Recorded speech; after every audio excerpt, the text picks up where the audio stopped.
Down-home, natural-born Mississippi Delta bluesmen seem few and far between these days, but there's one who is still going strong at 78 years old and refuses to be forgotten. His name is Big George Brock.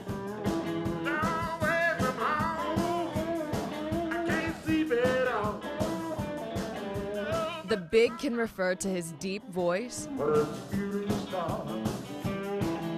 or height and size, as he stands over 6'4" and weighs over 210 pounds.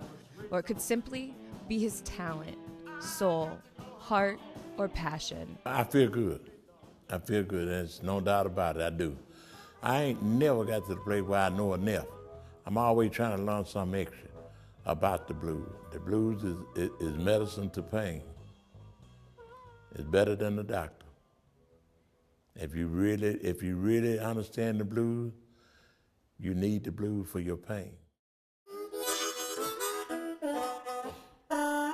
Big George Brock is as authentic as they come. My harmonica playing is different from anybody you heard. I blow mine from right to left. It's a different sound. Cause when you cross note it and be making your keys, you get a different sound that way than you will the other way.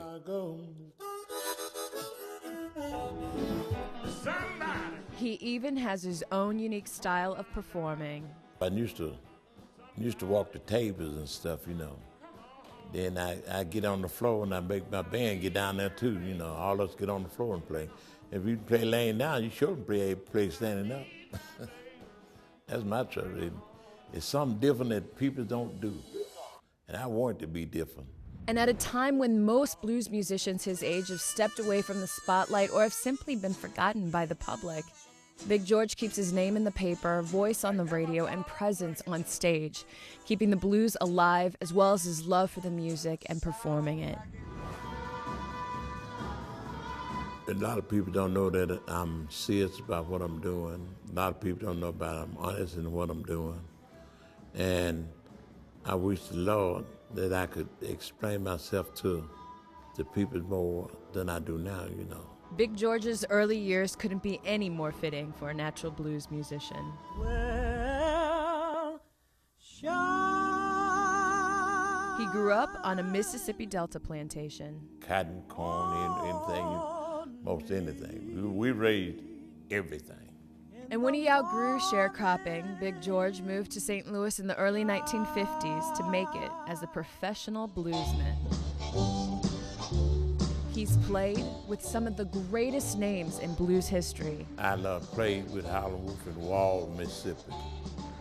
Oh, the train I ride on. His girlfriend, Maddie, asked Howlin' Wolf on the break, so let Big George sing a number and you still sit down here with me for.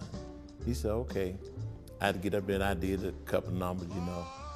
And he acted like everything was nice. But that night, at the end of the night, he told me, well, I don't need you no more. I said, what did I do wrong? He said, anytime my woman rather hear somebody else than hear me, I don't need him no more. He ran his own nightclub. On Gas and Franklin, I opened up a Club Caravan. And then I started hiring other people to come in there and play with me. I've had sisters, Muddy Water, Howlin' Wolf, Jimmy Reed, Tina and Ike. I had Sammy Davis Jr. there once.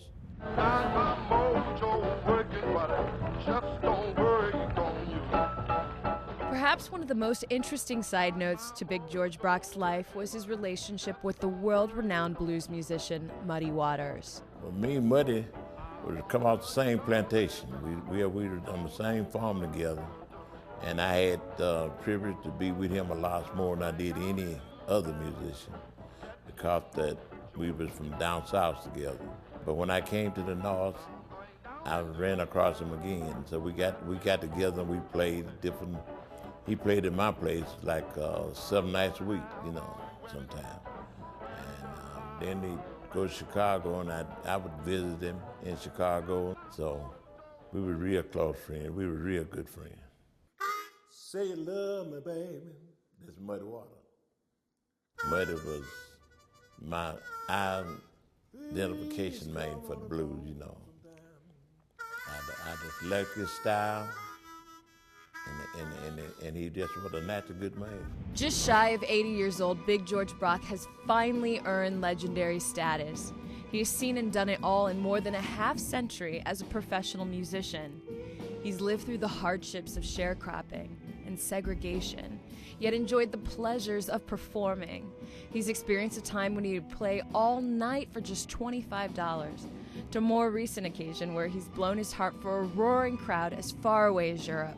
You could wake me up any time of night and said, you need me to go play the blues, I'd be willing to go.